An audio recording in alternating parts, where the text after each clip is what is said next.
Le califat rijalide est un pays né sur les cendres du défunt Empire ottoman. Combinant volonté de modernisation et respect des traditions islamiques, l'idéologie développée par le calife Timour lui a permis de prendre le contrôle de la Sublime Porte. Tout commence lors de l'été 1882. Le mouvement réformiste des jeunes Turcs souhaite renverser le sultan Abdülhamid II et restaurer la constitution ottomane, suspendue depuis la dernière guerre avec la Russie. Ils organisent des mutineries dans les principales villes ottomanes, mais se voient trahis par le colonel Karaman Pacha, que le sultan nomme grand vizir. Une semaine après le début de la révolte, le nouveau pouvoir avait déjà maté la plupart des garnisons mutinées, et seules les villes de la côte ionienne restaient en rébellion. Chargé de révolter les minorités ethniques et religieuses de l'Empire, celui qui ne s'appelle alors qu'Adel al-Rijal rencontra un succès plus important que ses alliés jeunes turcs. Fort du soutien des provinces arabophones et de l'important ralliement du shérif de la Mecque et des Kurdes, al-Rijal entre en Anatolie avec son armée du Levant. Pendant ce temps, la roue tourne à Constantinople.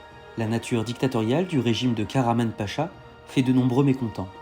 Ce dernier perd peu à peu ses soutiens jusqu'à ce que la flotte ottomane fasse ouvertement sécession et rejoigne les derniers révoltés dans la ville de Smyrne. Regroupés autour d'Ahmet Riza, les Turcs libéraux finissent par se rallier à l'armée du Levant et reconnaissent l'autorité d'al-Rijal.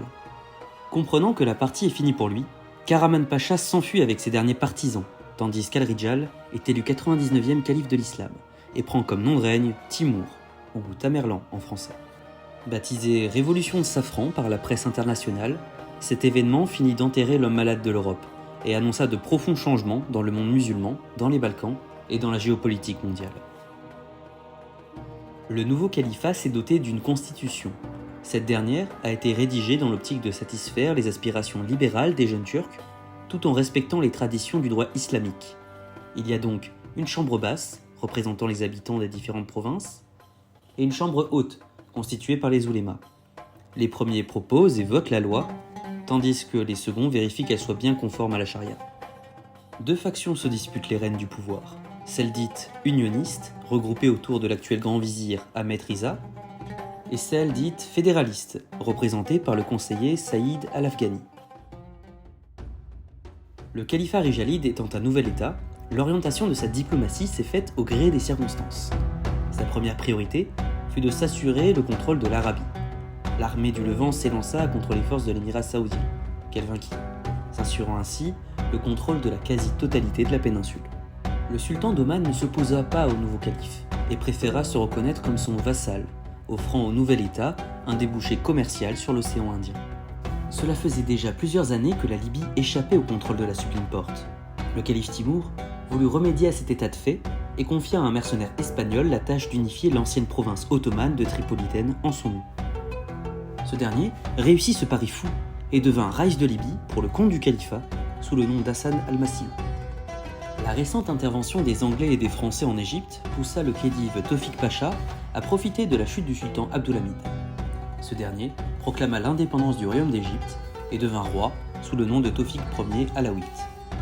En réponse à la perte d'un territoire si stratégique, le califat se rapprocha de l'Empire russe, lui offrant un accès perpétuel au détroit du Bosphore. Le délaissement des provinces européennes majoritairement chrétiennes a entraîné l'instauration de zones d'anarchie dans les Balkans.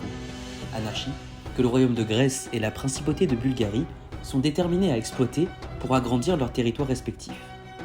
Ne souhaitant pas perdre définitivement son influence dans les Balkans, le calife a nommé le général Hafous Pacha gouverneur militaire de Macédoine avec pour mission d'y rétablir l'ordre.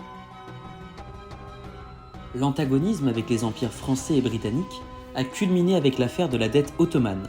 La controverse a éclaté sur la question égyptienne.